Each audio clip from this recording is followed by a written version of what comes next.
Perfecto. Dale. Bueno, para quienes no saludé, buenas tardes a todos. Mi nombre es Federico Siders, soy ingeniero agrónomo y coordinador de la Comisión de Ganadería de la región CREA Litoral Sur.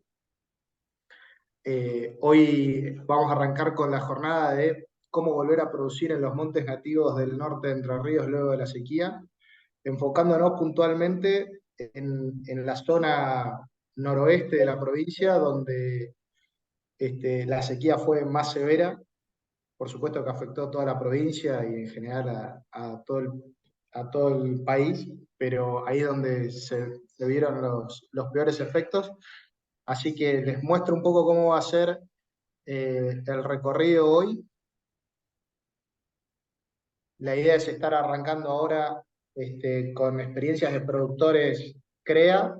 En primer lugar va a estar hablando Sandra Morley del CREA Concordia Chajarí y después nos va a estar contando Daniel Cerrudo del CREA La Paz sobre sus experiencias de qué medidas tuvieron que tomar frente a la sequía. Y posteriormente a eso, bueno, qué medidas tomaron y qué van a tener que seguir haciendo en el corto y mediano plazo. Y después nos va a estar contando Lucrecia Lezana de INTA Paraná y de la facultad, eh, cuáles son las medidas que tendríamos. Sí, hay alguien que. Bien. Y después Lucrecia Lezana, que nos va a estar contando cómo recuperar la productividad de los campos naturales que fueron tan afectados por la sequía.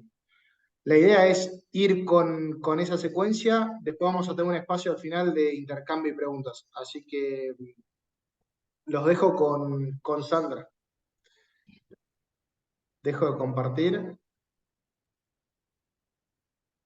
Ahí está. Ahí está. Bueno, ahí.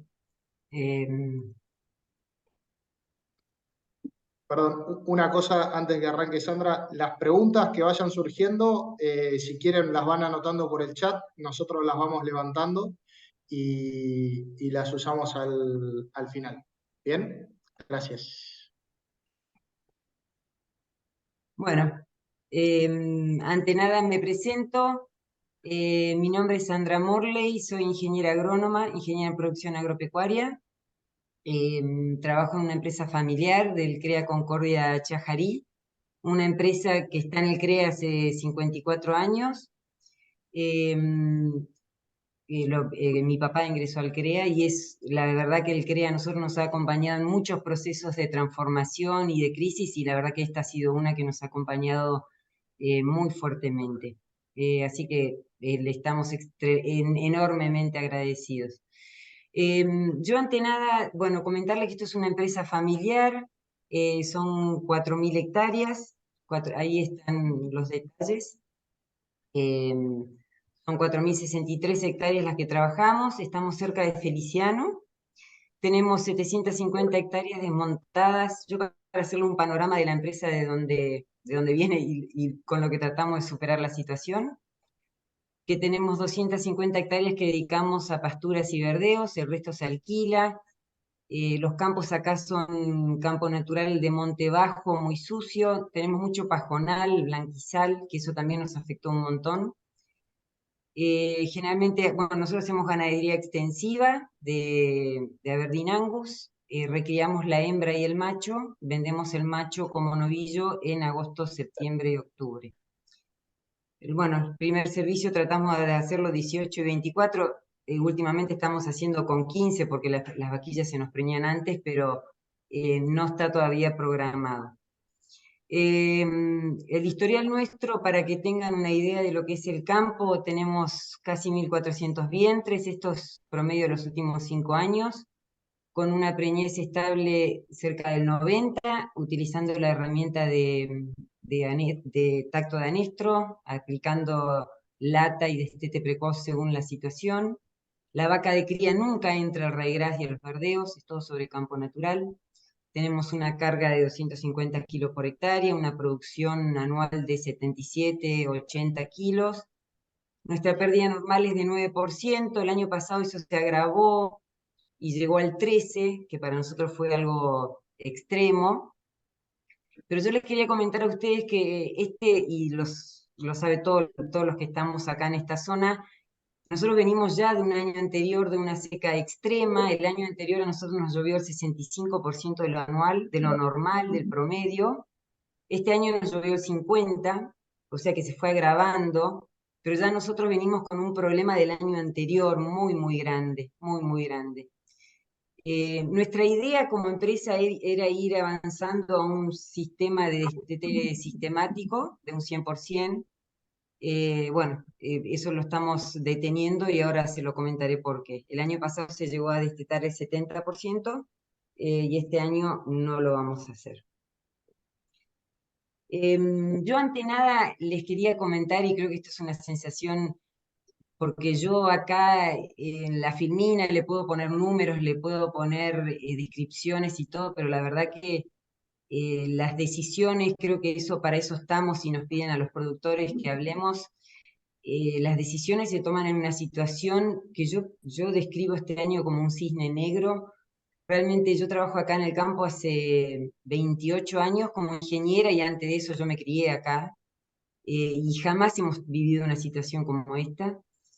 Y en ese momento en el cual uno tiene que tomar decisiones sin saber cuándo va a llover, sin ningún tipo de pronóstico, eh, la verdad que las decisiones que toma las toma primero en total soledad, que es una de las cosas que yo aprendí este año, que por más que uno pida consejos, recurra a gente capacitada, le pida a los compañeros CREAS, la única persona que conoce la empresa, la capacidad económica, financiera, el campo en sí mismo es uno solo. Y la toma de decisión, la verdad que uno lo hace en total soledad, con toda la responsabilidad que eso implica. También había una sensación que yo tenía ya en diciembre, era que el no tomar decisiones también es una toma de decisión y también tiene sus propias responsabilidades. Así que fue una carga muy difícil de explicar en filminas, pero quería dedicarles por lo menos 2 minutos a decirle eso porque realmente me parece que en base a eso entraña todo el resto de las decisiones que tomamos. Lo que nos trajo la sequía de este año pasado, eh, que ya venimos del año anterior, ¿no? Del ejercicio 22-20, del 21-22, ya nos ingresó garrapata porque a nosotros se nos secaron los límites del campo que son arroyos, así que nos ingresó hacienda ajena. Tuvimos problema de garrapata, pérdida de hacienda, que yo les comenté que hubo una pérdida mayor. En base a las decisiones que tomamos, tuvimos una gran reducción de capital de hacienda, mucho daño de infraestructura por incendio, muchísimo, mucha pérdida. eh, Todavía tenemos una deuda interna para recuperar eso, no lo perimetral, pero sí lo interno. Bueno, tuvimos problemas de bajante de napas que nunca habíamos tenido, supongo que todo el mundo lo ha tenido. Y el año pasado, yo les quería comentar eso, que nosotros venimos de un año anterior que se nos quemó el 42% de la superficie ganadera, de campo natural. Y eso la verdad que nos afectó un montón. Fueron 1.300 hectáreas que la tuvimos que pelear solos nosotros acá con el personal, y nos acarrió muchísimos, muchísimos problemas. Y el campo natural también se afectó mucho, en parte se limpió, en otra parte fue muy afectada. Tuvimos este año problemas de nitratos, como me parece que la mayoría de la gente acá que tuvo sembrados verdeos y pasturas. Nuestros nitratos llegaron a medir hasta 16.000 partes por millón, cuando lo tolerable para un vientre es de 2.700 partes por millón, con lo cual en julio, cuando tarde estaban ya como para poder entrar a aprovecharlos, no pudimos entrar con la hacienda, haciendo análisis, por supuesto, con la universidad, mandando a la universidad, no podíamos entrar a consumirlo. Bueno, otro de los problemas que tuvimos fue la explosión de un silo de planta entero que habíamos confeccionado. El incendio este año del 50% de una pastura que teníamos, que era nuestro único recurso, que lo pudimos parar para que no se queme entero, se quemó la mitad. Además, se nos perdieron también por incendio otras 500 hectáreas más este año, con alambrados y todo lo que eso significa.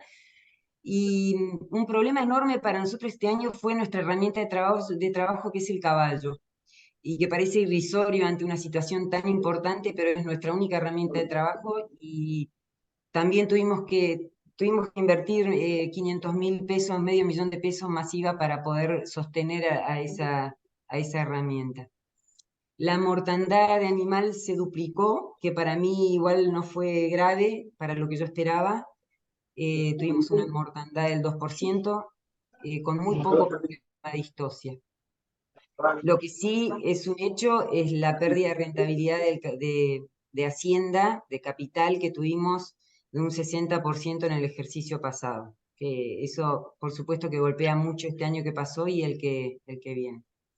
Bueno, las decisiones tomadas fueron las más importantes, les diría, la toma en diciembre. Nosotros habíamos tratado de hacer rollo de planta entera, no pudimos porque nunca reaccionó la pastura en octubre del año pasado. Ya en octubre no reaccionó a la urea que le aplicamos, no pudimos hacer rollo. En diciembre, ya preocupados, hicimos un silo de planta entera de maíz. En diciembre, que generalmente se hace en enero. Ese silo explotó por los calores y la fermentación en enero. Y gracias a Aldo, que espero que esté ahí, que no estoy pudiendo ver, pero gracias a la ayuda de la vascongada de Aldo, lo pudimos transformar en un silo puente. También fue una decisión a último momento que nos permitió mantener parte de esa calidad y de ese silo como recurso. Se resembró la superficie que se había quemado con ryegrass, que tuvo un buen resultado, la verdad que tuvo un buen resultado. Y en enero, yo no sé por qué, pero en enero ya empecé a tomar esas decisiones, no sé por qué, porque recién estábamos empezando la seca y se vendió el 100% del macho, que generalmente se guarda hasta agosto, septiembre y octubre, como les comentaba hoy. Se vendió todo lo que era descarte, que nosotros lo engordamos, se vendió como invernada, no se engordó nada. Tuvimos mucha pérdida tanto de kilos como de valor de los animales vendidos. Se vendió vaca y vaquilla preñada de otoño que pensábamos guardarnos. Se vendió una jaula de ternera hembra que nosotros guardamos todo, eso se vendió en mayo. Cuando veíamos, todas estas decisiones se fueron tomando paulatinamente cuando veíamos que no se cambiaba el pronóstico. Se vendió el doble de vaca usada, nosotros generalmente vendemos 60, tuvimos el doble de vaca que se envejeció, porque la seca que habíamos tenido el año anterior y la gran quemazón que habíamos tenido el año anterior, eso se vendió todo, no se guardó nada. Se vendieron 150 vacas preñadas, que nosotros generalmente no vendemos.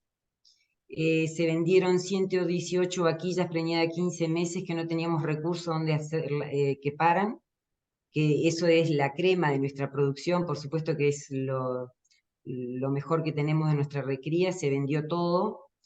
Y también en una situación teníamos una majada de 500 hectáreas, se redujo el 70% de eso, también para sacar todo lo que comía y no teníamos dónde tener.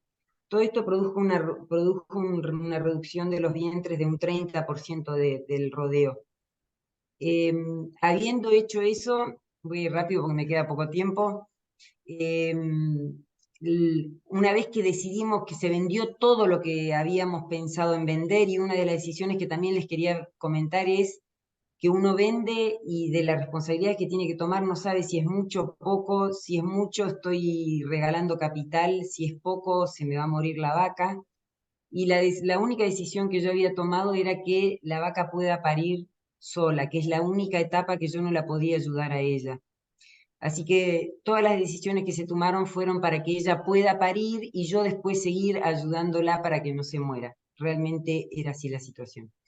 Así que lo que hicimos fue, una vez que habíamos vendido todo esto que les comenté, bueno, también hicimos un destete anticipado del ternero de otoño, que se destetó como 4 meses antes, con todo el costo que eso conlleva.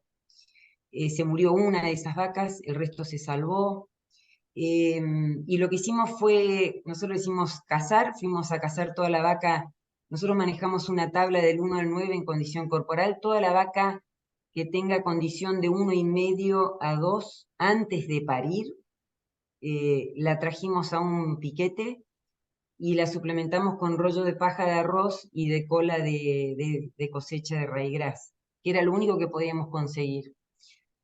También sabíamos que eso no, ese tipo de celulosa la vaca no lo iba a poder digerir, así que tuvimos que salir a comprar una proteína. Compramos concentrado Santa Silvina, que viene al 17%, que no era lo más económico, pero era lo más práctico, fácil, y lo teníamos acá en el pueblo, así que tomamos la decisión por eso, por una cuestión de practicidad y por tener poca maquinaria para poder manejarnos. Y gracias a esos rollos que compramos 216 y al suplemento de Santa Silvina, logramos que bajar la carga general del campo, que ya está baja, por supuesto, con toda la venta que hemos hecho, al traer la vaca flaca hacia el piquete. Entonces esa vaca en mejor estado pudo manejarse mejor y la vaca flaca la suplementamos y con esa suplementación, ante mi falta de credibilidad, la vaca pudo parir, tuvimos muy pocos partos distóxicos y pérdida de vaca. Lo que sí tuvimos que hacer un destete hiper precoz de 100 vacas, hiper precoz, estoy hablando de terneros con 35, 37 kilos, que es casi el peso de nacimiento, con 30 días de edad. Se suplementó con 20% de proteína y también tuvimos una buena, o sea, la venimos llevando adelante bastante bien. Y como tuvimos, esto creo que es lo más importante y si me queda poco tiempo lo quiero decir, a nosotros en mayo varios miembros CREA de nuestro CREA nos ofrecieron la posibilidad de recibir Hacienda Nuestra, cosa que yo traté de evitarlo porque sabía que los cargaría con Hacienda del Campo en un momento que para ellos era crítico, que era el invierno, pero cuando llegó a julio y yo creía que contaría con el Raigras y no contaba porque tenía esos nitratos que eran imposibles de consumir, accedía a la oferta de ellos, así que hubo 3 miembros CREA que recibieron con una generosidad inconmensurable 280 cabezas, 280 vaquillonas, que la pudimos sacar por 2 meses y medio, ya las recuperamos, están acá dentro del campo de vuelta. Así que tuvimos el gran beneficio de poder sacar encima eso que si no lo hubiéramos tenido que vender porque no había lugar en el campo. Así que eso nos ayudó a tener una menor pérdida de hacienda, de capital. Yo lo que les quería comentar a futuro, ya terminando, es que estamos en la búsqueda de un préstamo que sea lo suficientemente económico y amigable para poder seguir sin tener que seguir vendiendo capital para cerrar el ejercicio. Este año decidimos dar servicio 15 meses para aumentar el capital. Lo estamos haciendo nosotros con nuestro propio toro. Nosotros tenemos facilidad de parto en el rodeo en general, así que estamos haciendo eso. Y este año, para evitar los costos altos, vamos a volver a hacer lo que venimos haciendo siempre, que es el destete por tacto de anestro según el estado de la vaca. Ya cerrando y agradeciéndoles la oportunidad de hablar y comentarles esto que me queda corto, les quería decir que toda esta toma de decisiones y todos estos procesos que uno lleva adelante, uno puede tomar la decisión, pero después tiene que haber un equipo atrás que lo ejecute. Y la verdad que nosotros tenemos un equipo que realmente nos acompañó y la verdad que Alan, que es la persona que nos acompaña acá, ha sido una persona que nos ha permitido ejecutar de una manera eficiente, rápida y estando al tanto, y todo el personal estando al tanto de la peligrosidad de lo que estábamos viviendo, ¿no? De la situación. Bueno, se me pasó el tiempo, así que cierro acá. Cualquier cosa, después me preguntan. Buenísimo. Muchas gracias, Sandra. No, impecable con el tiempo, inmejorable. Bueno, Eh, Estamos con problemas de conexión para que se sume Daniel, así que le vamos a dar la palabra a Luis Angriman y yo ahí voy pasando la presentación. ¿Querés presentarte, Luis? Bueno, a ver, para que me vean los que no me conocen. Ahora sí, soy. Soy Luis Angriman y tengo una empresa agropecuaria ahí en el centro norte de Feliciano, La Vascongada. Y la presentación esta la iba a hacer Daniel Cerrudo, que es el encargado de las ganaderías, tanto bovina como porcina, pero siempre la conexión en Feliciano falla. Así que bueno, estoy con esto yo. Me va a ayudar Gabriel, porque esta presentación la verdad que es la primera vez que la voy a ver ahora. Bueno, la empresa nuestra tenemos seguí una más, a ver, creo.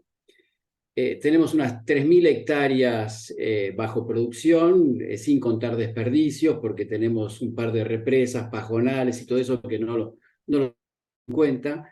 De estas 3.000 hectáreas, un 40% está dedicado a la ganadería de cría extensiva, pero con destete precoz 100% de las vacas, y en tore de 15 meses ya hace muchos años. O sea, que hacemos destete precoz y en tore de 15 meses hará como 20, 25 años. Después tenemos agricultura de cultivos de secano, que hacemos trigo, soja, maíz, y hacemos bajo riego cultivo de arroz. Y también tenemos verdeos invernales, verdeos también de verano, que tenemos grama, y pasturas en el sistema rotando con la agricultura. Y hoy tenemos una granja porcina de 250 madres en producción, que van a pasar a 315 ahora a partir de enero. Hacemos mención de la granja porcina porque la verdad que la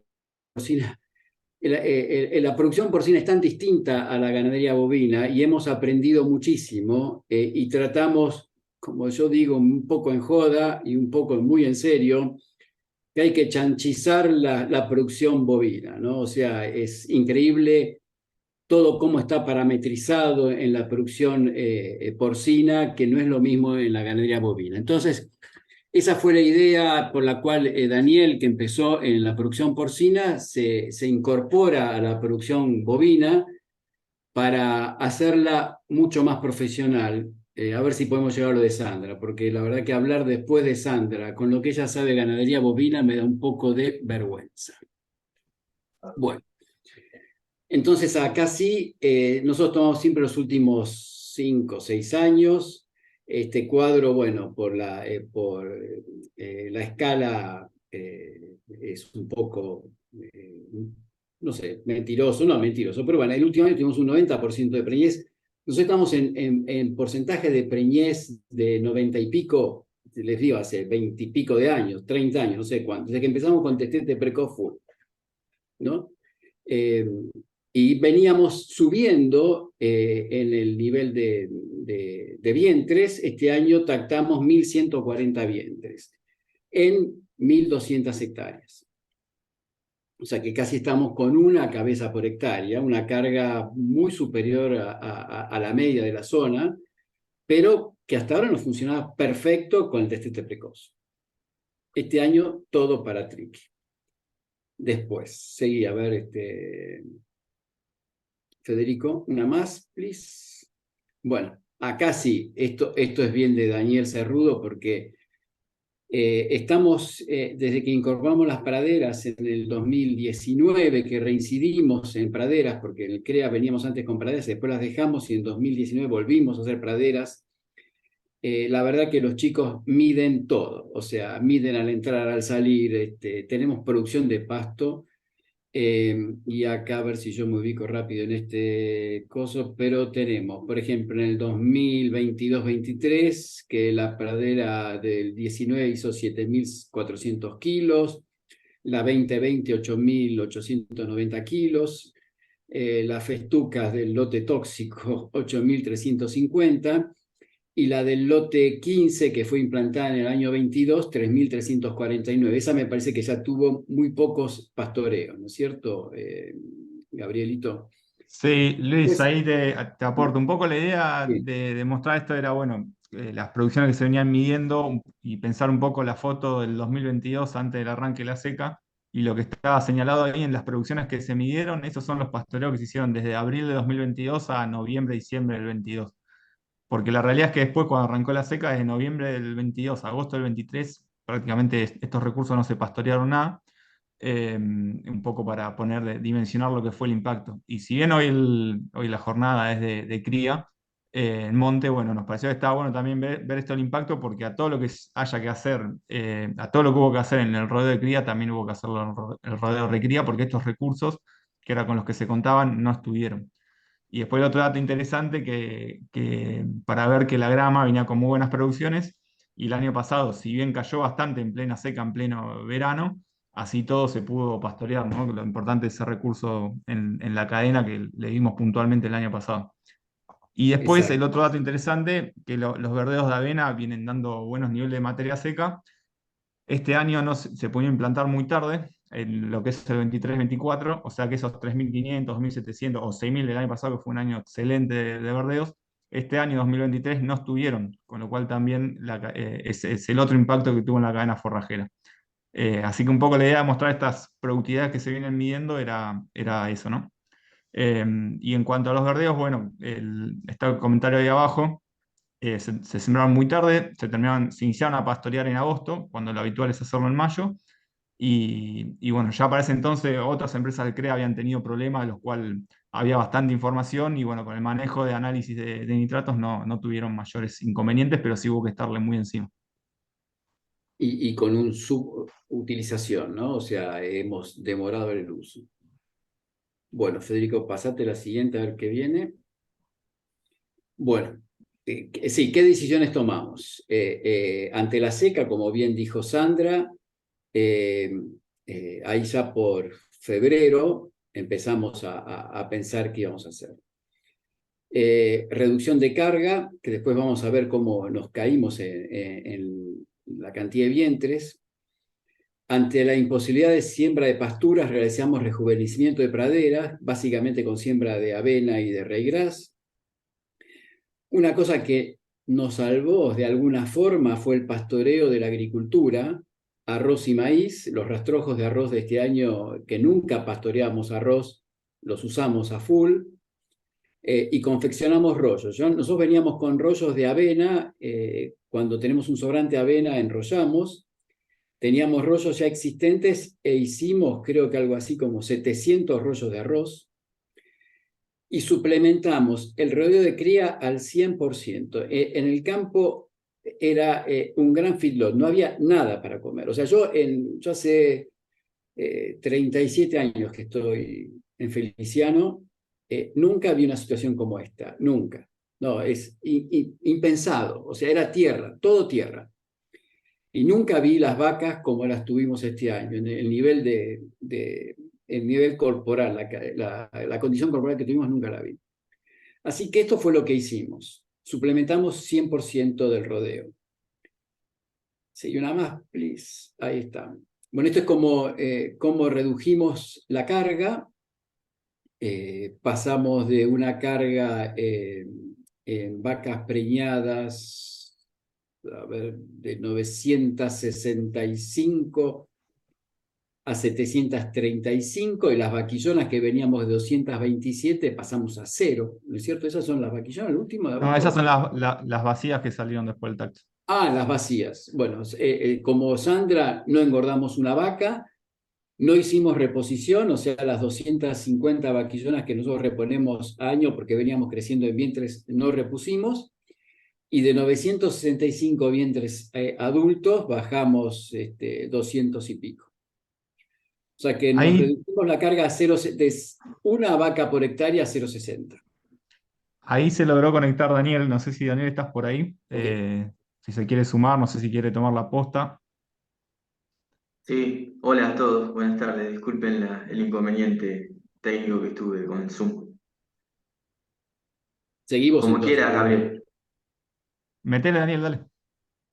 Dale, bueno, siguiendo la línea que decía Luis, para cerrar este gráfico, eh, no, o sea, la baja es por una venta y bueno, también se nos aumentó significativamente la mortandad de vientre, ¿no? Más allá de que la estuvimos implementando a partir de mayo al 100% del ganado. La que sigue. Ahí está. Bueno, esto es un poco para explicar los recursos forrajeros que utilizamos habitualmente en una campaña normal y lo que tuvimos que consumir con esta seca, ¿no? Y ahí se puede observar consumo de corral versus la suplementación, los recursos que utilizamos para suplementar los vientres. Tenemos en la primera columna los kilos tal cual de silaje tanto de maíz, silo planta entera, maíz y avena, utilizados habitualmente en el corral. Está dado para los últimos 5 años, campaña 18-19, 19-20, 20-21, 21-22 y campaña 22-23, que es la última. Consumo de silo, ahí se le suma a los 47.360 que nunca utilizamos silo planta entera para alimentar vientres, vacas, y este año lo tuvimos que hacer. Es decir, le sacamos un recurso que siempre lo destinamos para el corral. Maíz grano no utilizamos para hacer alimentación de vacas, y el consumo habitual de espelre que tenemos en corral, que tampoco utilizamos. Destete precoz, que es más o menos todos los años parecido, tampoco lo utilizamos para, lógicamente, para las vacas. Y el premix sí utilizamos para un premix a base de algo de proteína y energía que le tuvimos que dar para la suplementación de las vacas. Y como extra, los rollos, que no sé, me perdí, pero algo le habrá comentado Luis, que tuvimos que confeccionar rollos en su gran porcentaje de rastrojo de arroz. Veníamos con un stock que habíamos hecho el año anterior de avena y utilizamos todos esos rollos con un presupuesto dado, ¿no?, por animal de unos 2,5 kilos, que lo vamos a ver más adelante, qué fórmula utilizamos para suplementar las vacas por animal día. Utilizamos avena grano, que la avena nosotros en nuestro sistema hacemos cultivo de invierno, atrás en el rastrojo de maíz, y eso va destinado como cobertura, para pastoreo, eh, también para hacer silo planta entera y grano y rollo. El grano lo utilizamos en la granja para la producción porcina en una parte, y otra parte la utilizamos como semilla propia, si tiene buen pH, y otra parte, por lo general mínima, para la alimentación bovina. Y bueno, el año pasado tuvimos una gran inclusión, casi el 100.000 kilos, que lo tuvimos que destinar para la suplementación. También tuvimos que comprar materias primas de afuera, pellets de trigo y afrechillo de arroz, como una fuente de una producción no nuestra, sino que de afuera, y utilizar un subproducto de la planta de arroz, que la verdad que nunca, por lo menos nunca lo hemos usado para alimentación de bovinos, así en forma frecuente, que es la cáscara de arroz. Eso 100% lo utilizamos este año y bueno, consumimos esos 30.000 kilos, ¿no? La que sigue. Como estrategia de suplementación para las vacas,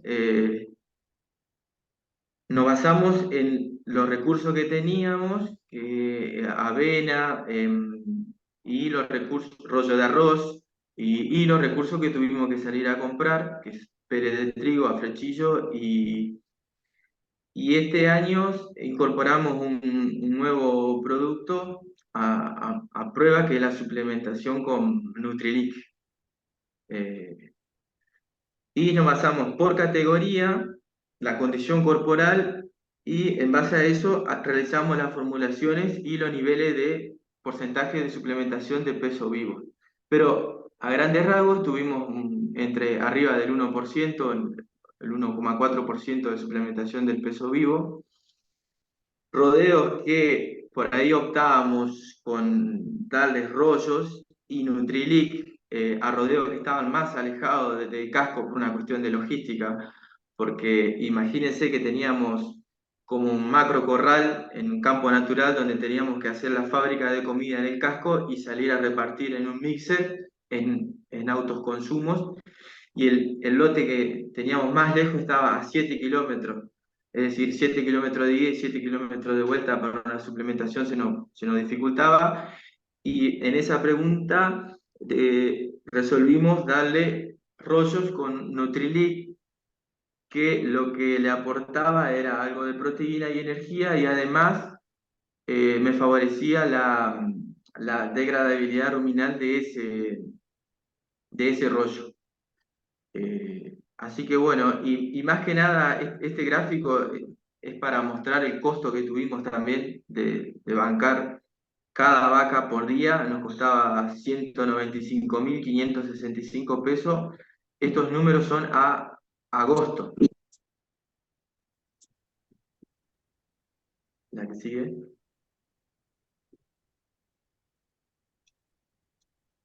Bueno, y como estrategia a futuro, en mediano y corto plazo, pensamos en recuperar lo que es el campo natural con un rotativo, es decir, agrupamos hoy, prácticamente tenemos toda la vaca de cría en tres lotes, en tres rodeos diferenciados y planteados a una carga de 0,6 en distintos lotes. Es decir, lo vamos trasladando a medida que el campo va respondiendo al volumen de pasto, ¿no? A las condiciones de lluvia que se nos viene dando y temperatura. También la idea es seguir implantando pasturas, seguir incorporando las que a la rotación, las que no pudimos implantar este año por seca, y más la que tenemos que sumarle a la rotación, que es la pastura que va a pasar a una rotación agrícola el año que viene.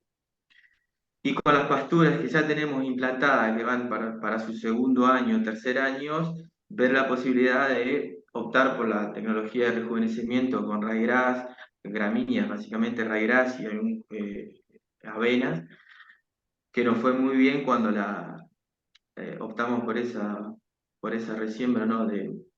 Para la tecnología veníamos de plantas de la pastura consociada.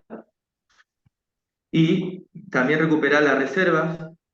Prácticamente nos quedamos sin stock. La reserva que veníamos teniendo de campañas anteriores, de silos planta entera de maíz como recurso, hoy estamos en cero. En rollos también estamos en cero, así que ya tenemos planificado volver a recomponer ese stock de reservas para estar en el estatus que estábamos antes.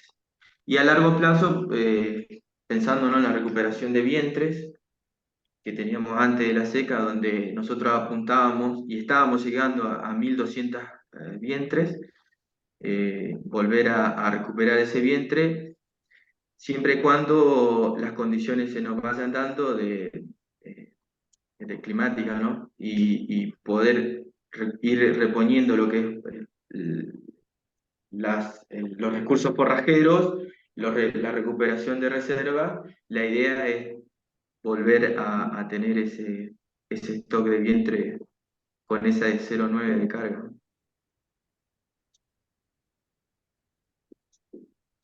La que sigue. Bueno, esa es una foto de la pastura implantada en el año 2020. Esa es su primera primavera, primer pastoreo. Ese es un rodeo de vaquillas que pasó por IATF. En ese entonces estaba preñada. Vaquilla 15 meses. Buenísimo, muchas gracias Daniel, gracias Luis y gracias. Federico, déjame hacer un comentario nada más. Como dijo Sandra, la verdad que lo que han laburado todos los chicos que están en el tema ganadero, Daniel y toda la gente que está bajo su responsabilidad, fue maravilloso, ¿no? O sea, repartiendo comida, como dice Daniel, 7 kilómetros para acá, Acá no 7 juego. kilómetros para allá, dietas por acá, uno con una dieta, otro rodeo con otra dieta. Han laburado como para sacarse el sombrero. Y lo otro que también me parece que nos queda, porque de esta situación dramática, algo piola hay que sacar, es que ahora empezamos a medir también el volumen de forraje del campo natural, ¿no? O sea, así como hacemos cuando entramos a una pradera y decimos, bueno, entro con esta cantidad de pasto, ¿cuántos días tengo? O sea, ¿qué oferta tengo? ¿Qué demanda tengo? Bueno, eso mismo lo vamos a empezar a implementar en el campo natural. Y la idea es, ya dividimos un potrero en 4 y nuestra idea es casi que si podemos no volver más al pastoreo continuo. Queremos ver resultados, ¿no? Pero si nos sirve, no volvemos al pastoreo continuo. Listo. Nada más, gracias. Gracias a vos, Luis. Bueno, muchas gracias a los 4, en realidad, que hablaron. Vamos con la presentación de Lucrecia. Lucrecia Lezana, ella trabaja en INTA y en la facultad, su especialidad es forrajes, y bueno, nos va a estar contando un poco de cómo están pensando que van a evolucionar estos campos naturales de monte tan afectados por la sequía de aquí en adelante. Así que los dejo en manos de Lucrecia. Bueno, buenas tardes. ¿Cómo están? ¿Me escuchan bien ahí? ¿Se Perfecto. escucha? Bien. Sí, perfecto. Bien, pongo para compartir mientras. Em, a ver, ¿se ve bien? Bien. Perfecto. Bueno, en primer lugar, muchas gracias a Federico por la invitación y por la organización del evento. La verdad ha sido sumamente interesante escuchar a Sandra, a Luis y a los chicos que los acompañaron. Me parece que es una pintura perfecta de cuál ha sido la situación, y como bien decía Sandra, las decisiones finalmente se tienen que tomar en absoluta soledad, digamos, más allá de las recomendaciones que uno pueda recibir o de la consulta o de compartir con otros colegas. Finalmente es uno el que tiene que tomar la decisión y jugarse ahí también su capital, ¿no?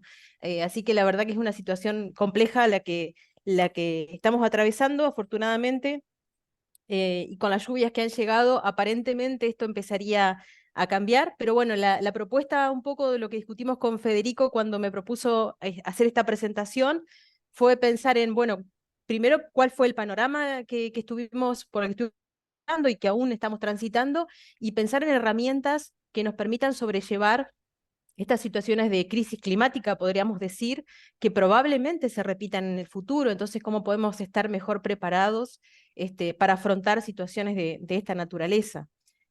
Eh, a ver si circula ahí la presentación. Ahí va. Se ve bien, ¿no? Cualquier cosa me avisan, si no. Sí, perfecto. Ok, bien. Esta presentación va a tener como 3 ejes. Por un lado, voy a hacer un poco un pantallazo de cuál fue el impacto de la sequía sobre la productividad del campo natural, cómo es el crecimiento del campo natural post sequía, cómo se recupera el campo natural, y luego finalmente brindar algunas pautas de manejo para atenuar el impacto de futuros eventos extremos. Y la verdad que ya parte se dijo acá, digamos, parte las cosas que la gente dijo que va a hacer es justamente un poco lo que pretendo plantearles, digamos. No hay mucho más para inventar, pero bueno, celebro esto, celebro la coincidencia. Cuando pensamos en el campo natural, o a qué llamamos campo natural, la verdad es que la ganadería en la provincia de Entre Ríos se concentra fundamentalmente en vegetación natural, digámosle así en términos genéricos, porque la verdad es que el bioma cambia. Uno puede hablar de pastizales más hacia el sur, como les estoy mostrando ahí, que es parte de la región pampeana, o puede hablar de bosque nativo más hacia el norte, que es parte de la región del Espinal. Pero la verdad es que gran parte de la ganadería en la provincia de Entre Ríos se realiza en vegetación natural, con lo cual el impacto del clima es muy importante sobre la productividad de ese campo natural y sobre el desempeño animal finalmente. Cuando pensamos en cuál es la productividad forrajera de ese recurso, bueno, lo que vemos es que hay una importante concentración de la productividad del pastizal natural en primavera y en verano, que es donde se concentran las lluvias, y hay un menor aporte o una menor productividad forrajera en el otoño y en el invierno, dado que la mayor parte de las especies que componen el pastizal natural son especies estivales, en la mayor parte son especies carbono 4. ¿De qué estamos hablando cuando hablamos de productividad? En general podemos hablar de 4.000 a 5.000 kilos de materia seca por hectárea por año. Obviamente esto tiene una amplia variabilidad, pero podemos hablar de ese número en términos generales. Y esa productividad a su vez tiene una importante variabilidad interanual, producto de las lluvias, fundamentalmente, porque el 70% de la productividad del pastizal se concentra en primavera y verano si llueve. Y cuando no llueve, ¿qué es lo que pasa? Y bueno, como bien decía Sandra en la primera presentación que compartimos hoy, la verdad es que esta situación no se circunscribe a la primavera que pasó y el verano, sino que la verdad es que desde la primavera-verano del 2020 venimos sufriendo un déficit hídrico que determinó una caída en la productividad del pastizal. Lo que les estoy mostrando ahora forma parte de información que surge del Observatorio Forrajero Nacional. Son estimaciones de productividad del campo natural realizadas a partir de sensores remotos, a partir de satélites, que tenemos la suerte de tenerlas disponibles para el norte de la provincia de Entre Ríos.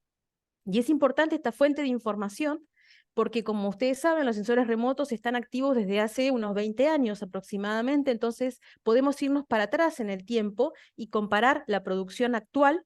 En las gráficas que les muestro, la línea negra oscura es la producción actual versus el promedio de los últimos 20 años, la línea gris. Entonces verán que en la primavera-verano de 2020-2021 ya hubo una caída en la producción del campo natural respecto del promedio de los últimos 20 años, debido al déficit hídrico que ya veníamos sufriendo en ese momento. Luego, en la primavera-verano de 2020 y de 2021, volvemos a tener una caída en la productividad del pastizal natural, esta vez de mayor magnitud. Tuvimos una caída de aproximadamente el 30% en la productividad del campo natural, producto del déficit hídrico, y esa situación llegó como al extremo en la última primavera-verano 2022-2023, donde prácticamente perdimos el 40% de la producción de primavera-verano. Claramente esa es la foto, esa es la pintura de lo que pasó en estos últimos 3 años con la producción del campo natural, producto justamente de la caída de las precipitaciones de primavera y verano. Lo que les muestro ahora son datos también de la misma fuente, a partir del Observatorio Forrajero Nacional. Esto es una estancia que está ubicada en Feliciano. Lo que les muestro ahí es una gráfica de la producción del campo natural promedio de los últimos 20 años. Lo que está marcado ahí con la línea verde es la producción máxima de los últimos 20 años. La línea roja es la producción mínima de los últimos 20 años, y la línea negra es la producción promedio para ese periodo, ¿sí? Y como verán, en ese campo en particular, la producción del campo natural estuvo prácticamente en el mínimo histórico, es decir, la sequía por la que atravesó ese predio en particular, pero que la verdad es la realidad de muchos otros predios del norte de Entre Ríos, ha sido histórica. En los últimos 24 años no se ha registrado un evento de esta magnitud. En el mapa que les muestro, que está a mi derecha, donde van a ver ese mapa con diferentes tonos de rojos, verdes y amarillos, es un mapa de anomalía de índice verde, que lo que muestra es cuánto varía el índice verde, es decir, el crecimiento del pastizal respecto del promedio. Y también van a ver esto, van a ver que en el norte de la provincia de Entre Ríos se ve esta mancha roja, norte de Entre Ríos y sur de Corrientes, producto de que tenemos una sequía histórica. Estamos atravesando aún una sequía histórica que esperamos que se empiece a revertir, ¿no?, con el transcurso de los meses, pero esta es la realidad. Y otro punto que me parece importante marcar es que hubo una alta heterogeneidad en el volumen de las lluvias, es decir, cuando parecía que las lluvias empezaban a restablecer, la verdad es que esas lluvias fueron muy dispares, y como sabemos, hubieron lugares donde llovían 50 milímetros, que eran algo, y había lugares donde no llovía absolutamente nada, y eso también marca un poco una realidad de cuál es la situación. Aparentemente ahora, luego de la lluvia que en general se ha recibido en nuestra provincia durante el fin de semana, sería esperable que esto se empiece a restablecer, pero la verdad es que han vuelto las lluvias, pero de manera muy dispar, entonces la recuperación de los campos también ha sido dispar. Bueno, cuando hablamos del impacto de la sequía sobre los rodeos, un poco se planteó claramente en las anteriores presentaciones, pero obviamente tuvimos una reducción del stock, hubieron muertes, hubieron ventas, hubieron traslados de hacienda para poder reducir la carga ganadera y poder atenuar el impacto de esta sequía.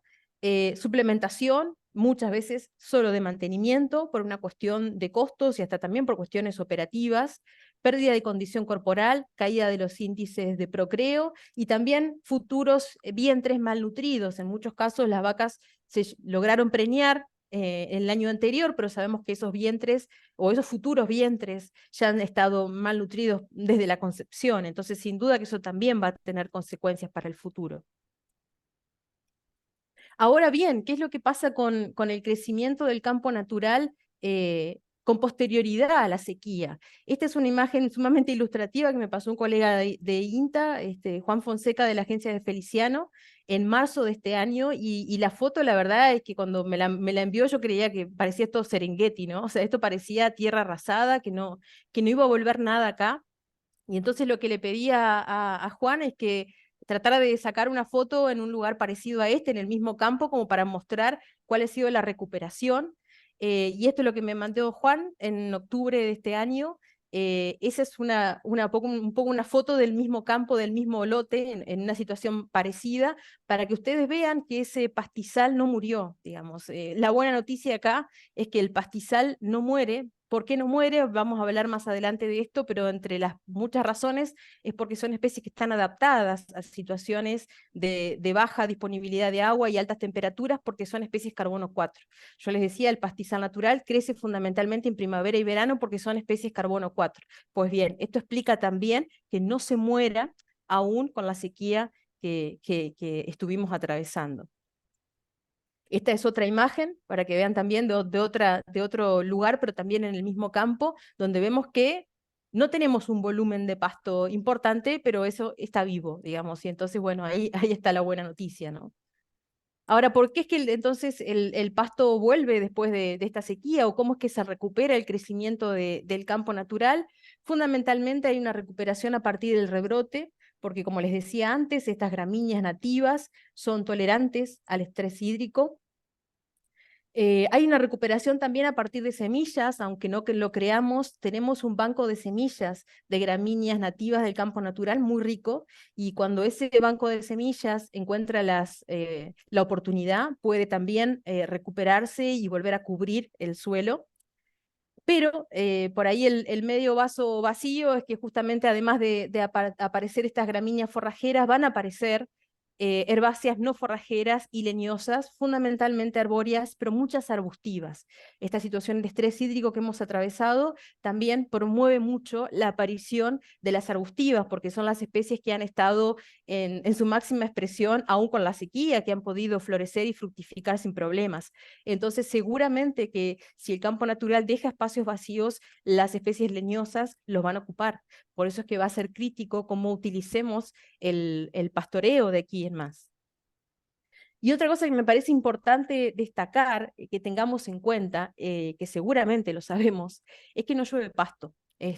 Con un crecimiento normal en primavera, verano, considerando una tasa de crecimiento promedio del pastizal que puede llegar a ser de unos 20 kilos de materia seca por hectárea por día, necesitamos unos 90 días para acumular entre 1.500 y 1.800 kilos de materia seca por hectárea. Entonces, es muy importante comenzar a planificar de ahora en más cómo vamos a hacer el manejo, para no comernos esta foto que yo les muestro acá es apenas una fabriquita. Si la comemos no vamos a despegar nunca. Entonces es muy importante que le demos al tiempo a ese campo natural que hoy está reverdeciendo para que se pueda recuperar y nos dé una disponibilidad forrajera adecuada para comenzar el pastoreo. Una herramienta que me parece que es muy importante y también me parece que es interesante lo que dijo Luis al final, es que esto también nos deja como un aprendizaje, ¿no? Si antes medíamos en pasturas cuánto pasto hay antes de entrar, cuánto pasto hay cuando salgo, ¿y por qué no hacerlo en campo natural? La verdad es que es básico, es elemental, siempre el pasto natural ha sido como el niño pobre, pero la verdad es que es importante que empecemos a mirarlo con otros ojos y a empezar a hacer cosas que hacemos en pasturas, como por ejemplo evaluar la disponibilidad de pasto previo a la entrada de los animales, ¿por qué no hacerlo? Hay diferentes herramientas para evaluar disponibilidad forrajera. Una herramienta que a nosotros nos parece que es interesante, que es práctica y que los productores pueden aplicar relativamente fácil, es la altura, porque sabemos que la altura se correlaciona muy bien con la disponibilidad forrajera. Para el norte de Entre Ríos, para que tengan una idea, en 1 centímetro de altura de pasto tenemos 70 kilos de materia seca por hectárea. Los pastizales del norte de Entre Ríos tienen como característica que son pastizales más bien cespitosos, poco densos. Por eso cuando ustedes van, por ejemplo, hacia el sur de Corrientes o si van a Uruguay, van a ver que por 1 centímetro de altura de pasto hay más volumen de pasto, es decir, puede haber entre 100 y 150 kilos de materia seca por hectárea. Pero en nuestros pastizales, 1 centímetro de altura de pasto son 70 kilos de materia seca por hectárea. Si empezamos a medir la altura de pasto como un criterio o como un parámetro para manejar el pastoreo, bueno, seguramente que la cosa va a cambiar y vamos a poder hacer un mejor uso de ese recurso forrajero de manera similar a lo que lo hacemos con las pasturas. Una cosa importante a considerar cuando pensamos en el crecimiento post-sequía, que me parece que no es una cuestión menor, es que en general el impacto de la sequía sobre el pastizal natural es relativamente escaso, digamos. Cuando hay una situación de un disturbio como es la sequía, lo que puede haber es una disminución de la productividad, ya lo vimos, esto es lo que intenta mostrar este esquema, es decir, hay en la cajita verde claro de pastizal natural, hay una disminución de la productividad, hay un cambio en la composición de especies, sí puede haber un cambio en la composición de especies, pueden perderse algunas especies y aparecer algunas anuales, que suelen ser más competitivas. Pero en general no hay grandes cambios en el pastizal porque el pastizal finalmente vuelve a rebrotar después de ese evento extremo que es la sequía. Pero los que más se ven favorecidos por la sequía es el estrato arbustivo. El estrato arbustivo es muy favorecido por la sequía y hay que prestar especial atención, sobre todo cuando tenemos bosques nativos bajos o que han tenido o que han sido muy modificados. Entonces vemos que la cobertura de arbustivas y de renovales es relativamente alta, porque es probable que ahí aumente mucho la cobertura de arbustivas en el futuro, justamente porque van a cubrir esos lugares o esos sitios que el campo natural fue dejando. Entonces es importante que de ahora en adelante empecemos a prestarle atención y a hacer un manejo del pastoreo que me permita de alguna manera competir. De ninguna manera, cuando trabajamos en un bosque nativo, como no sé si se los había mencionado, pero sabemos que tenemos 3 estratos. Tenemos un bosque que tiene árboles, tiene arbustos y tiene un estrato herbáceo, que es el pastizal. De ninguna manera deberíamos pensar en eliminar o erradicar algunos de los estratos leñosos porque nos molestan, sino que son componentes del sistema. Lo importante es poder determinar una cobertura que nos permita manejar eso con un uso ganadero adecuado y trabajar con umbrales. Y sabemos que tenemos que convivir con la leñosa, pues bien, convivamos con la leñosa y tratemos de desarrollar un manejo del pastoreo que nos permita convivir, porque también es cierto que esa cobertura de bosque es la que de alguna manera nos protegió a la hacienda, aun cuando teníamos situaciones de extrema sequía, y sabemos que cuando empieza a llover, las áreas que están bajo los árboles son las que primero se recuperan, porque son reservorios no solamente de humedad, sino también de nutrientes. Entonces, pensar en utilizar a ese bosque como un aliado más que como un enemigo. Pero entonces, recapitulando, esos pastos son más resilientes a la sequía que a las leñosas, especialmente los árboles. Los árboles son especialmente afectados por las sequías. Hoy en la primera presentación, Sandra comentaba el tema de el incendio. Yo sé que también los fuegos han sido un problema muy importante, sobre todo en el norte de la provincia, y ese también es un disturbio que afecta fundamentalmente, o que favorece, mejor dicho, fundamentalmente a las leñosas como las arbustivas. Las arbustivas, o bien favorecidas por el fuego. El pastizal, así como se recupera la sequía, se recupera el fuego, pero las leñosas son favorecidas por el fuego. También es importante tener en cuenta esto, no es solamente la sequía, el fuego también es un disturbio a considerar para manejar en adelante los pastizales naturales. Luego de periodos de sequía extrema, como decía, es esperable entonces el incremento en la cobertura de arbustivas con una reducción de la receptividad. Por eso que lo que tenemos que pensar es qué vamos a hacer de ahora en adelante, ¿no? Esto es una foto también de Feliciano, diciembre de 2008, solamente para recordarnos que tal vez algo no de tanta magnitud, pero ya pasó, esto ya lo vivimos. Y esta es una foto también de Feliciano, otro campo, diciembre de 2008. El mensaje aquí es que en realidad claramente uno contra el clima no puede hacer nada, lo único que uno puede hacer es estar o ajustar el manejo para estar mejor preparados y sobrellevar años difíciles que seguramente vamos a volver a sufrir. Entonces, una pregunta que quería plantear y que no estoy segura de poder responder completamente, pero sí esbozar algunas líneas que me parecen importantes considerar, es cómo promover sistemas resilientes a la sequía. La resiliencia es la capacidad de recuperarse a un disturbio y que ese resorte, que somos todos, vuelva más o menos al mismo lugar donde estaba antes de la tensión. Entonces, yo creo que una cuestión importante para promover sistemas resilientes a la sequía es tener una estructura de campo natural que sea diversa. Y una cosa que me parece importante, que no sé si todos lo tenemos tan en claro, es que tenemos un patrimonio súper importante cuando hablamos de nuestros pastizales porque tienen una alta diversidad funcional. Ahora vamos a hablar un poco de eso. Tenemos una alta diversidad funcional porque tenemos especies que son diferentes en su funcionamiento. Tenemos especies carbono 3 y especies carbono 4 y de alguna manera se complementan y pueden recuperarse a la sequía. Ese es como un capital que tenemos ahí casi que sin costo, ¿no? Y eso es algo que no tenemos que hacer, ya lo tenemos, y eso explica por qué las fotos que les mostraba adelante, cuando les mostraba esa foto de marzo de este año en Feliciano y luego en octubre de este año en Feliciano, y bueno, y lo que explica eso es que tenemos pastizales con alta diversidad funcional que se pueden recuperar del disturbio que es la sequía. Pero por otro lado, ¿qué otras cosas tengo que pensar? Bueno, sin duda algunas de las cosas que ya se dijeron. O sea, no hay manera de pensar en que tengamos sistemas ganaderos de base pastoril resilientes si no tenemos un balance forrajero ajustado. ¿Y cómo tener un balance forrajero ajustado? Bueno, seguramente que además de tener un campo natural bien manejado, tenemos que pensar en incorporar recursos forrajeros que sean tolerantes a las altas temperaturas y a la baja humedad, como seguramente vamos a tener en el futuro. Entonces, ¿en qué pensamos ahí? Y bueno, ahí en lo que uno podría llegar a pensar, además en las pasturas tradicionales templadas que ya conocemos, como los verdeos, de los que se hizo mención, como las pasturas base alfalfa, por ejemplo, pensar en especies megatérmicas. No digo que sean la única solución, pero seguramente que las megatérmicas pueden ser una alternativa justamente para producir mucho volumen de forraje y que me ayuden en esos años críticos. Y por último, el manejo del pastoreo ajustado. No hay manera de producir mucho pasto si no sé cómo me lo voy a comer.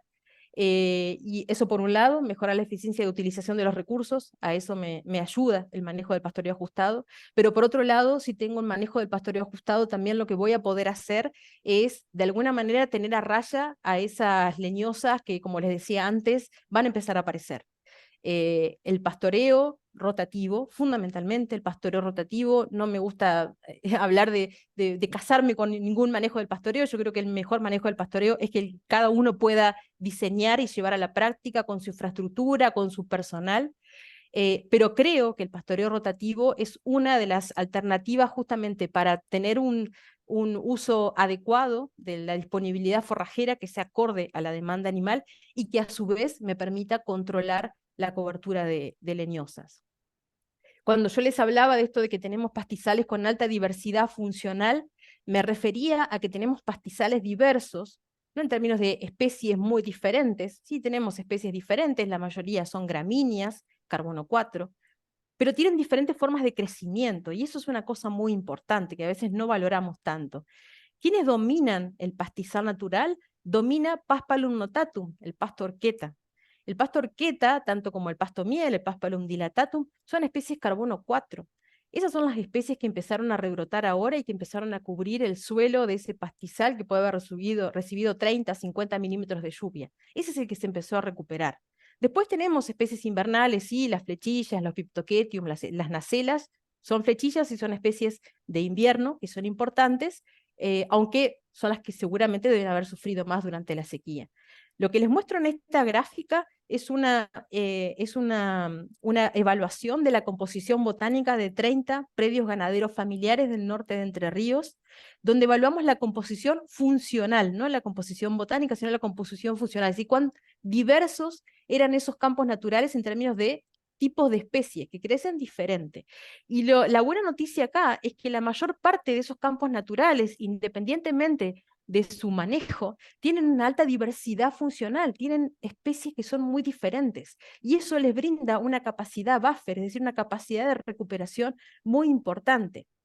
Para hacer una analogía que se comprenda, cuando uno piensa en implantar una pastura, seguramente sabe que si siembra una pastura relativamente compleja, es decir, base alfalfa, pero le suma cebadilla, le suma festuca, le suma trébol blanco y le pone algo de lotus, esa pastura va a tener mucha mayor capacidad de respuesta que una pastura base alfalfa pura. Sí, la pastura base alfalfa pura es la Ferrari, todos quisiéramos tenerla, porque es la productora de forraje por excelencia, pero sabemos que también es mucho más sensible y mucho menos resiliente si tengo, por ejemplo, un periodo de lluvias y tengo un lote que se me encharca. Entonces ahí la alfalfa la va a pasar mal.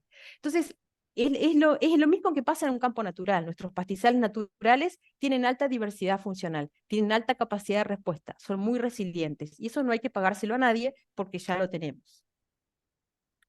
Por otro lado, el balance forrajero ajustado. Esto es clave, es elemental, seguramente todos lo tienen perfectamente claro. Pero si no tengo un balance forrajero ajustado, no hay nada que se pueda hacer. Cuando pienso en tener un balance forrajero ajustado, pienso en hacer un cálculo tan elemental como definir cuál es la carga ganadera y cuál es la producción del forraje y cómo eso se distribuye en el año. En general, para los pastizales, en función de la productividad que tenemos, la receptividad ganadera es de 0,6 equivalente vaca por hectárea por año. Entonces, deberíamos tener una carga de 0,6 equivalente vaca por hectárea por año. Claramente, eso es una carga global. Hay que ver luego cómo utilizamos ese pastizal en el tiempo y qué sistema de pastoreo utilizamos. Pero es elemental al menos poder definir qué receptividad tiene mi campo natural.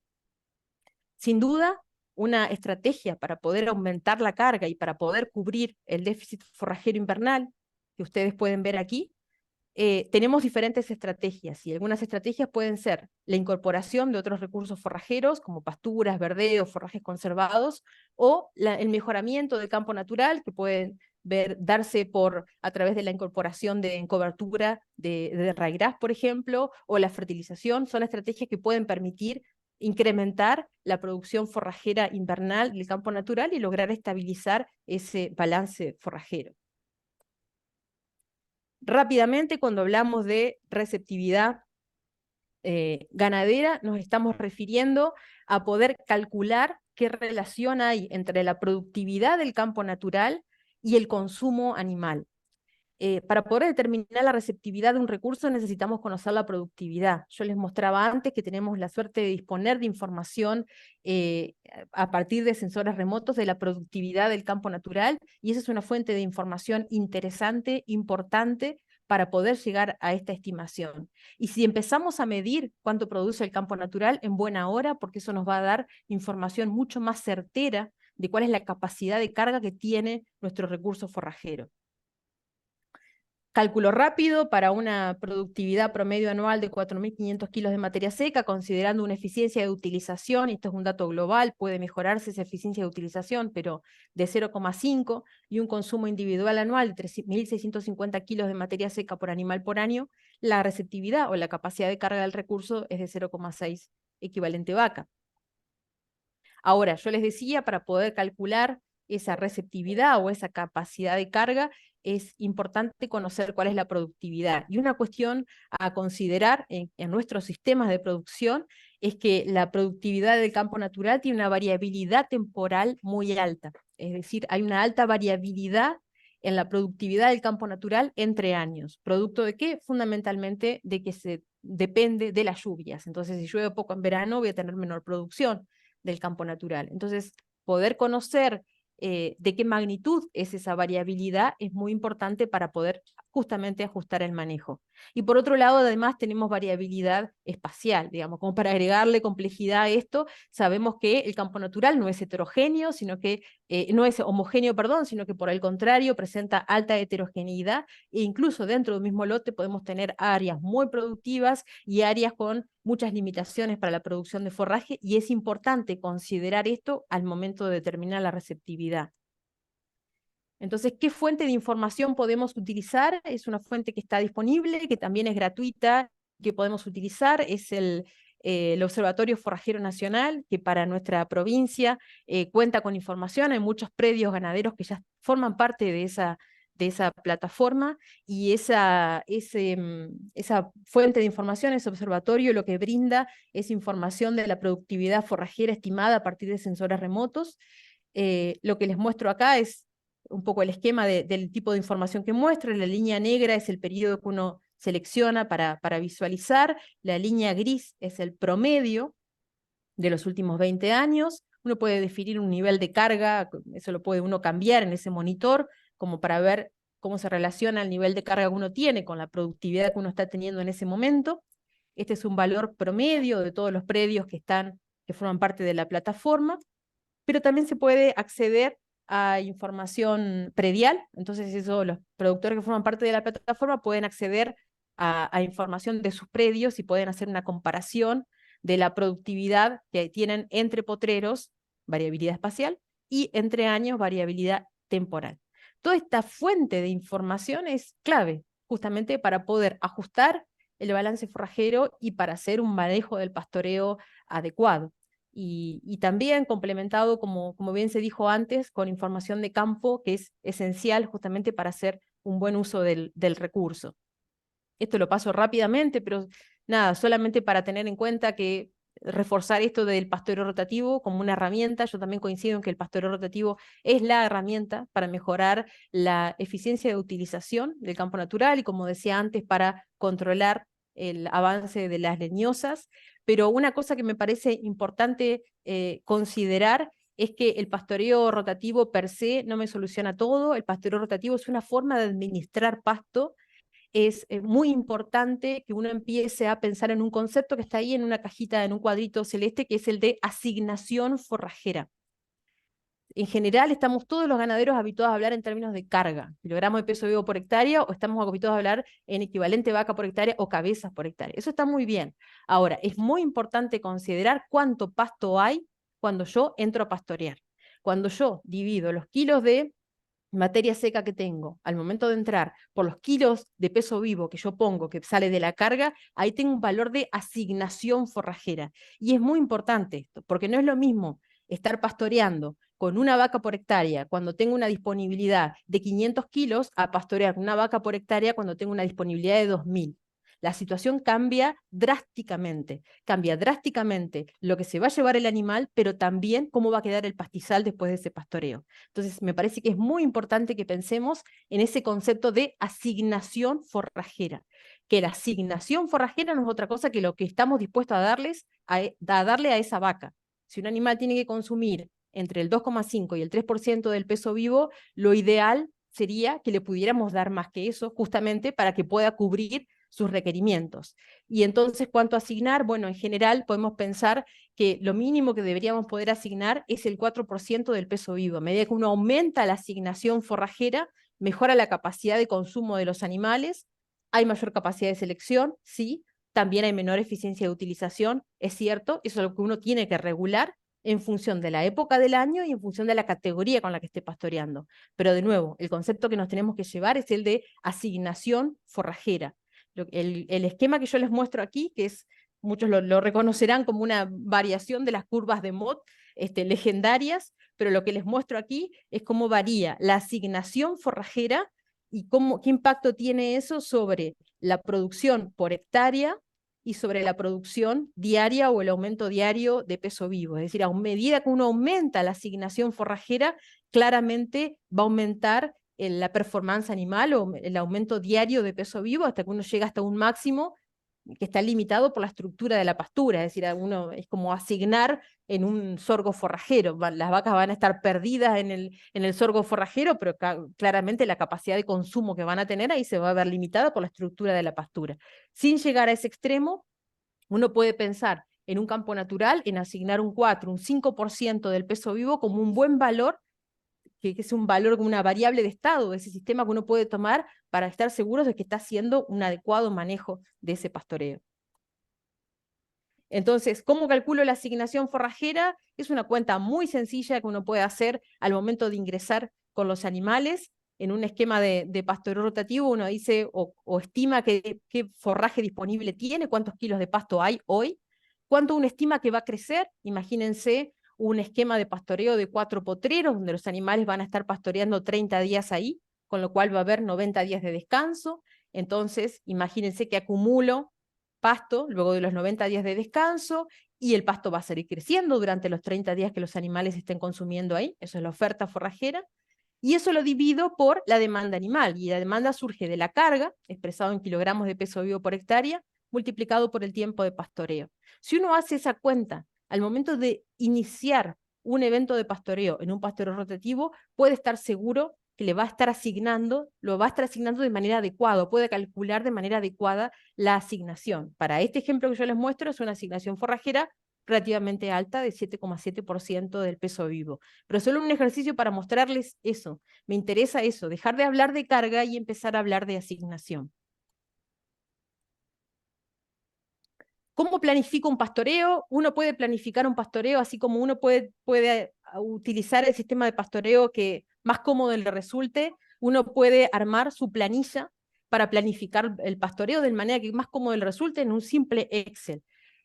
Siempre pensando que esto se trata de una planificación. Entonces, el esquema que les muestro acá es un predio que tiene 4 lotes, con una superficie promedio para cada uno de los lotes. Defino cuál va a ser la carga global, defino cuál va a ser mi carga instantánea, que está aquí, expresado en animales por hectárea, mi carga instantánea expresado en kilogramos de peso vivo por hectárea, y luego calculo la asignación forrajera con la fórmula que les mostré antes, y entonces calculo la asignación forrajera para cada una de las estaciones del año, para cada uno de los potreros. Y como ven aquí, en general, con esta carga, con esta productividad, en general, el momento del año en el que menos asigno es el invierno, y que es algo que suele pasar. Siempre en el invierno estamos restringidos, pero de alguna manera tenemos la suerte de que tenemos vacas de cría que nos pueden compensar, y entonces podemos asignar un poco más en el resto del año, y que entonces recuperen sus reservas y que el sistema funcione, ¿no? Ahora bien, esto es una planificación, esto es un plan, esto es un Excel. En general el Excel suele no fallar. Ahora es importante este plan poder llevarlo a campo. Y entonces es muy importante que, como bien se planteaba previamente, poder empezar a hacer evaluaciones de campo. Es decir, poder controlar a campo qué disponibilidad forrajera tengo, poder controlar a campo qué condición corporal tienen mis vacas para ver cómo va funcionando ese sistema. Ya creo que para ir terminando, creo que estoy bien con el tiempo, les pido disculpas, yo hablo por ahí muy rápido, pero para ir cerrando, ¿qué hacer mañana, no? ¿Qué hacer mañana? Llovió el fin de semana y bueno, esto nos cambia un poco el ánimo. ¿Qué podríamos hacer mañana? Bueno, una de las primeras cosas que yo haría es una presupuestación forrajera. Yo lo que haría es como un arqueo de caja. Empezaría a recorrer los potreros y empezaría a ver cuánto pasto tengo, cuánto estimo que puede crecer en la primavera en función de la información que ya hay disponible de tasa de crecimiento promedio de los pastizales para la zona, cuánto pasto voy a necesitar en función de las vacas que me queden, en función de la condición corporal que tengan. Eso es como básico, ¿no? Hacer como una presupuestación forrajera. Y otra cosa que trataría de hacer es reorganizar el manejo del pastoreo, como decía antes, idealmente un pastoreo rotativo con control de asignación. No sé cuántos potreros quieran hacer, hagan los que les resulten cómodos, pero controlemos la asignación, no solamente la carga. Tengamos esa relación entre kilogramos de materia seca por kilogramo de peso vivo. Y eso nos va a permitir mejorar la utilización del recurso forrajero, pero a su vez también, como decía antes, mantener a raya al estrato leñoso. Y por otro lado, planificar la siembra de otros recursos forrajeros a incorporar en la cadena forrajera, porque sin duda que los voy a necesitar y mucho en el futuro. Solo algunas consideraciones finales. Bueno, como decíamos antes, las gramíneas que dominan el estrato herbáceo de estos bosques tienen una alta capacidad de recuperación, ya lo hemos visto.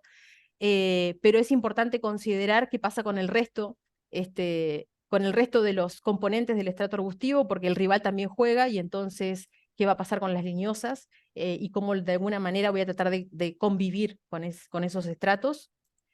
Y por otro lado, bueno, sabemos que es probable que estos eventos climáticos extremos se repitan en el futuro, por eso es que es fundamental en los sistemas ganaderos de base pastoril la planificación, por un lado. El Excel es importante, pero igual o más importante es caminar el campo y poder medir y poder controlar y poder revisar lo que planifico. Bien, aquí está el QR, si quieren descargarlo, seguramente igual Federico podrá compartirles la presentación. Nuevamente disculpas si hablé muy rápido, pero traté de cumplir con los tiempos. Así que bueno, gracias. Dejo de compartir. Muchísimas gracias a vos, Lucrecia. De mi parte estuvo claro. Si hay alguna duda aclaratorio, podemos abrir los micrófonos. ¿Alguien tiene algún tema que quiera preguntar? Si no, voy con una pregunta que estaba en el chat. Voy primero con esa y después si alguno se quiere sumar atrás mío se suma o lo pone también en el chat. Una de las preguntas era si había experiencias de resiembra en campo natural con especies invernales.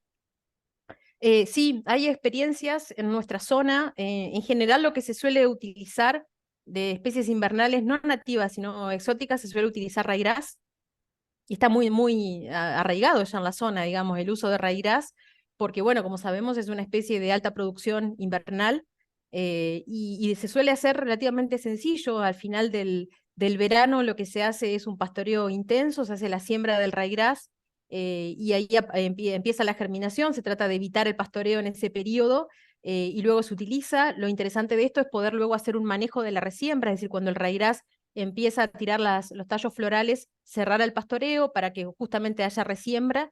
Y en general muchos productores que lo implementan en la zona siembran una vez y luego van manejando esa resiembra.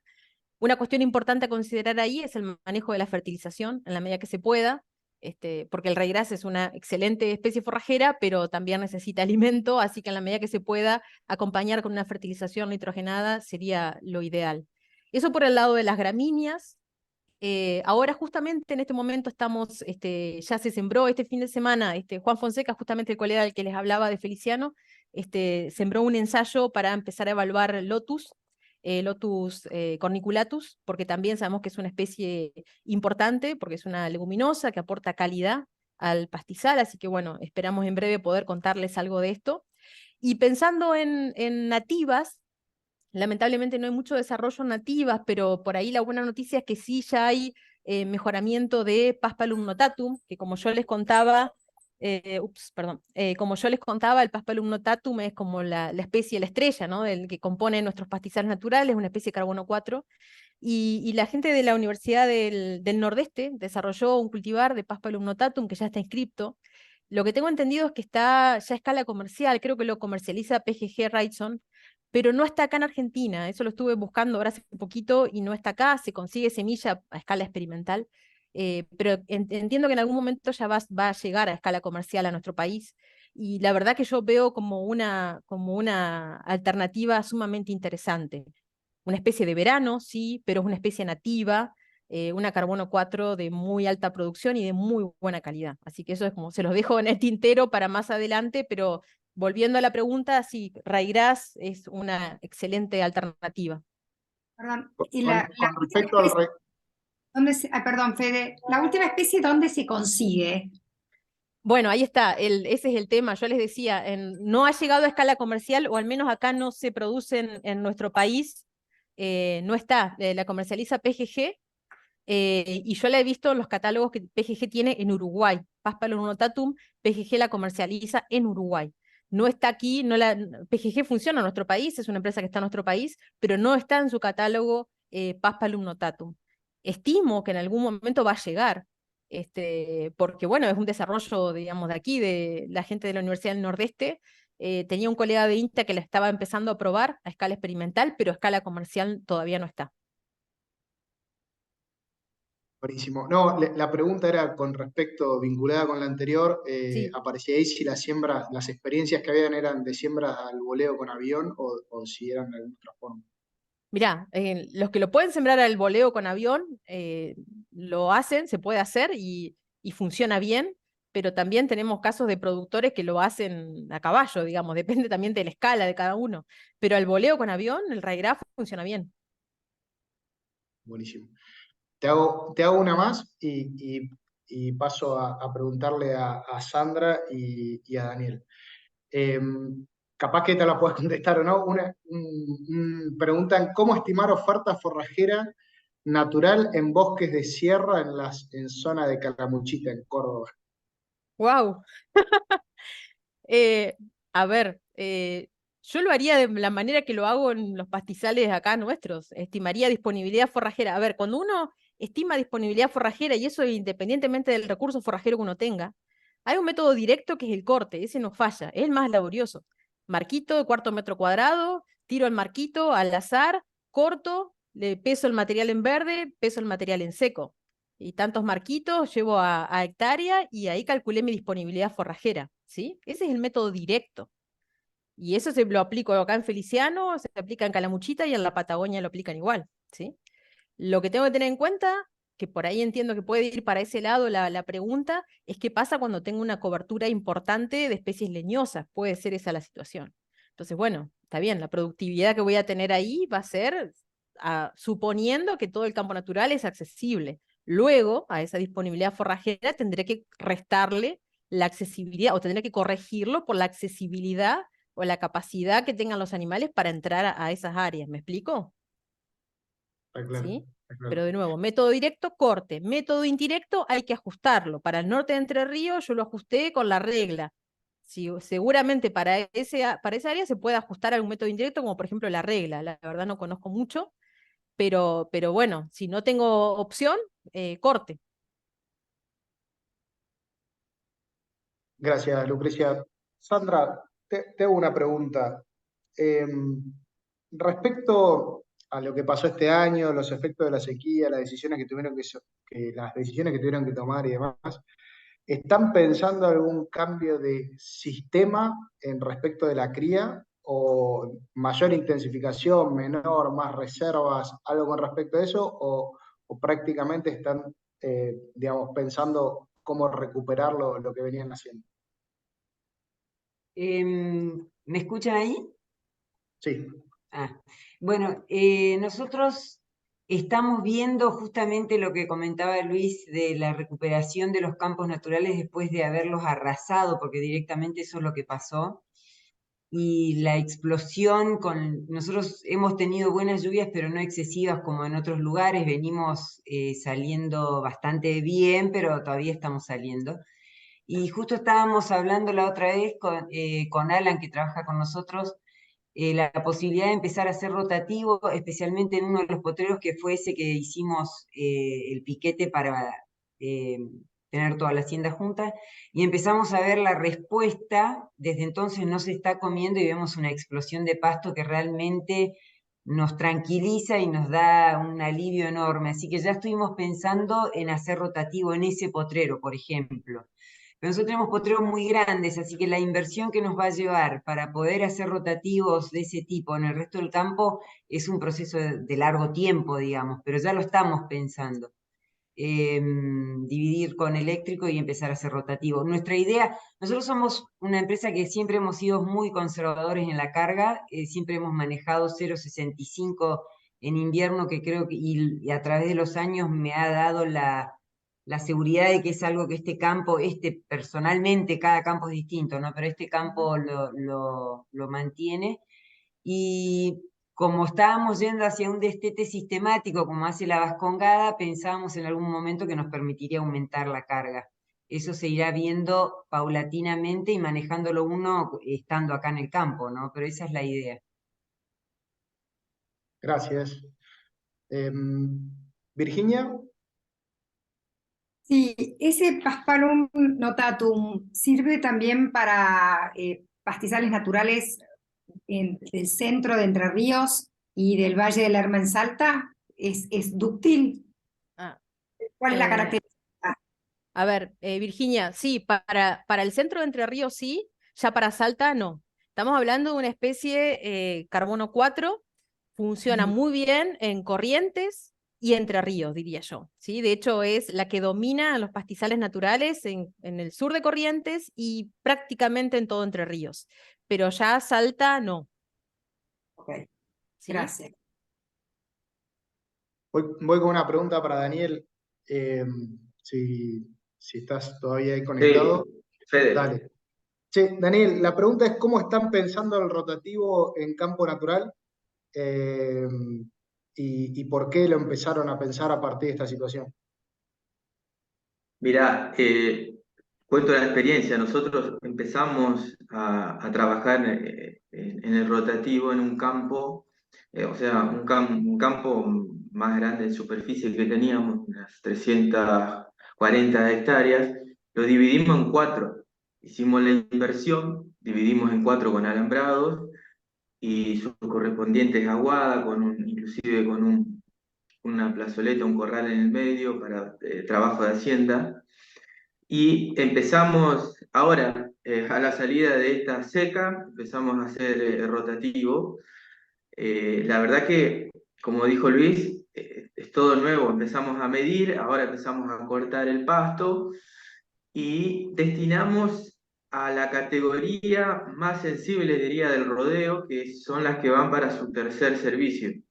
Eh, es la categoría que nosotros todos los años teníamos una preñez un poquito más abajo que el resto, y una categoría que te demanda, y es el campo que pensamos utilizar para esa categoría.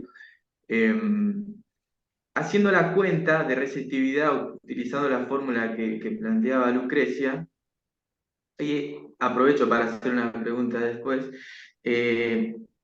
Me da bastante bien, me da un 4% de la experiencia que estamos teniendo nosotros ahora, como que le estamos dando una receptividad, una asignación forrajera del 4%, con la carga que estamos manejando ahora, que son 235 vacas en 80 hectáreas. El lote más o menos está dividido entre 80 y 85 hectáreas cada potrero en cuatro, ¿no?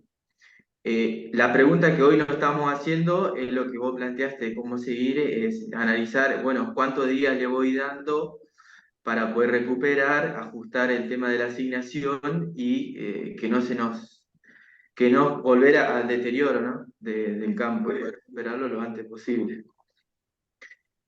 Arrancamos en eso, Fede, en ese potrero. La idea es seguir en los otros potreros que antes lo manejábamos con pastoreo continuo, con una carga. Hoy prácticamente tenemos agrupados en lotes y vamos trasladando esa categoría, esa carga a diversos potreros. Potreros más grandes, ¿no? Estamos hablando de 130, de 120 hectáreas. Seguir con encaminado a ese lineamiento, digamos, del rotativo. Pero hoy sería como nuestro ensayo, nuestra prueba está en ese campo que lo dividimos en cuatro. Buenísimo. Gracias, Daniel. Tengo una pregunta de Luis Angriman. No sé si, Luis, la podés ampliar de qué porcentaje usás en campo natural en el norte de Entre Ríos respecto de qué.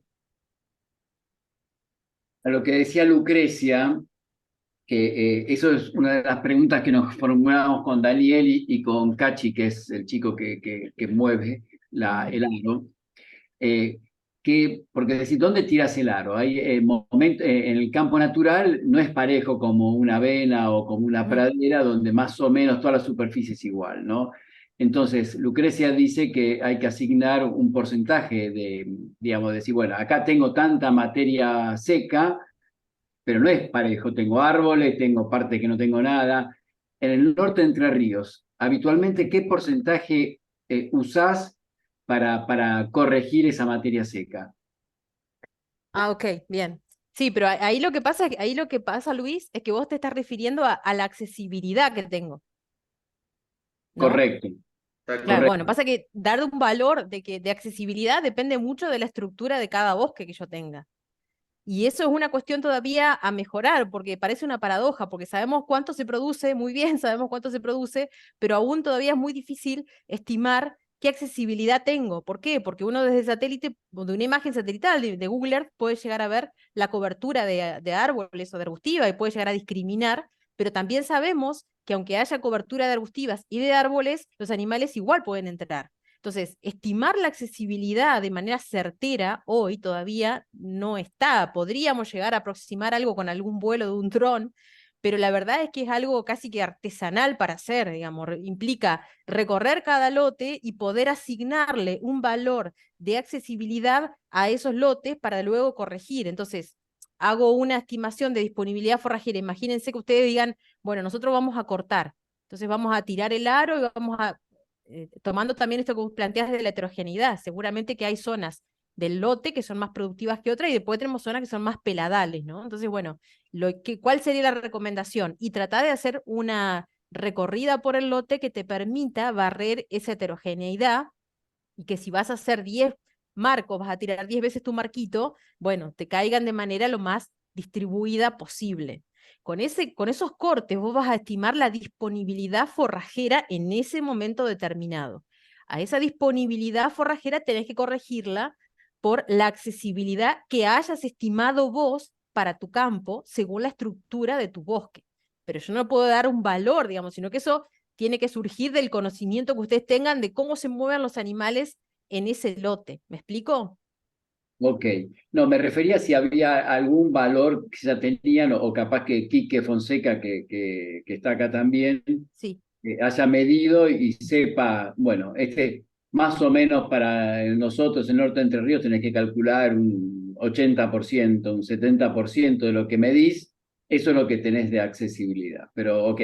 Ok. No te lo podría decir por esto que te digo. Sí, en general cuando uno ve conociendo, digamos, o caminando diferentes campos, en general la accesibilidad anda en el orden del 70, del 80%, salvo situaciones muy complicadas. Pero depende mucho de la situación de cada campo. Habría que caminarlo como para ver, como también podés tener lotes donde la accesibilidad sea plena, aunque tengas árboles. Ok, muchas gracias. No, por favor. Aprovechando ese tema, hay una pregunta y ya vamos cerrando, hago esta y una más. ¿Considerás que el raleo mecánico de especies leñosas herbáceas como chañar, uña de gato, chilca, puede ser útil para lograr mayor superficie de pastoreo o mayor accesibilidad? Sí, el tema del control de leñosas es un tema en sí mismo, es una charla en sí misma. La verdad que hay diferentes maneras de abordar el control de las leñosas. El control mecánico puede ser una vía. Sabemos que el control químico, si bien tiene ventajas, pero también tiene muchas limitaciones, digamos, por una cuestión de legislación. Porque nuestros bosques nativos están bajo el paraguas de una ley de conservación de bosques nativos, pero bueno, el manejo o el control mecánico puede ser una alternativa. Una cosa que me parece importante considerar es que, como como en un partido de fútbol, el rival también juega, como decía antes. Entonces uno puede hacer un control mecánico, pero si uno no sabe qué va a hacer después de ese control mecánico, y capaz que mejor si no hace nada. Porque en general solemos hacer una intervención, puede ser un rolo, imagínense pasar un rolo. Al otro día que pasamos un rolo estamos contentos porque finalmente podemos ver el horizonte que antes no lo podíamos ver. Pero también tenemos que saber que un rolo es un desmalezado y que puede afectar a esas leñosas, sí, pero también tenemos que saber que en gran parte van a rebrotar y van a rebrotar con mayor o menor velocidad en función de las condiciones del ambiente. Entonces, considerar que además del control mecánico, tengo que pensar en cómo voy a manejar el pastoreo. Por eso, de nuevo, vuelvo al tema del sistema de pastoreo que tengamos y poder hacer un sistema de pastoreo que además de considerar carga, considere asignación, para tratar de mantener a raya a esas leñosas, porque sabemos que si acumulamos una buena cantidad de pasto producto del descanso, podemos de alguna manera competirle a la leñosa y evitar que empiece a aumentar, que es un poco la situación que se ve en los campos naturales que tienen pastoreo continuo y con una alta carga, digamos, o aún con una carga conservadora, hay momentos del año donde van a estar sobrepastoreados. Y ese es el momento donde el pastoreo le deja lugar, o el pasto le deja lugar a las leñosas. ¿Me explico? Entonces sí, yo creo que El control mecánico es una muy buena alternativa, pero acompañado de un manejo del pastoreo adecuado. Buenísimo. Y voy con la última y ya para cerrar, quiero dejarte el pie para que dejes una herramienta, dentro de las que ya diste, bueno, estamos parados hoy para arrancar con algunos con los rotativos, para empezar a manejar el pastoreo en los campos naturales que estuvieron bastante golpeados por la seca. ¿Cómo tenemos que hacer para manejarlo de la mejor forma posible para volverlos a las productividades que tenían antes de la seca? Bueno, yo creo que va a ser un proceso relativamente lento. Por ahí la ventaja, entre comillas, que tenemos es que muchos campos a la fuerza se tuvieron que descargar y entonces tenemos un poco más de margen de maniobra, en el sentido de que no estamos tan presionados como antes, o como solíamos estarlo.